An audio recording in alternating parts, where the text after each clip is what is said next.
വലിയ ശുണ്ഠിക്കാരനാന്നാ എല്ലാവരും പറഞ്ഞത്. എനിക്കും അതുകൊണ്ട് പേടിയായിരുന്നു.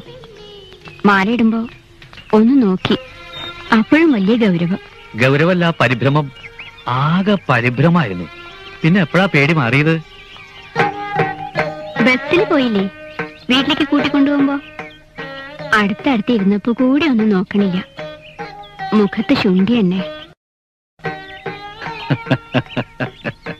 ബസിന്റെ മണം തട്ടിയപ്പോ വല്ലാതെ ഛർദിക്കാൻ വന്നു. അപ്പൊ അതിലേറെ പേടി. അപ്പൊ ആരും കാണാണ്ട് ഒരു ചെറുനാരങ്ങ കൈ തന്നെ പറഞ്ഞില്ലേ, മണപ്പിച്ചോളൂ, ഛർദി വരില്ല. നോക്കുമ്പോ ഒരു ചിരി, ചെറിയൊരു പുഞ്ചിരി.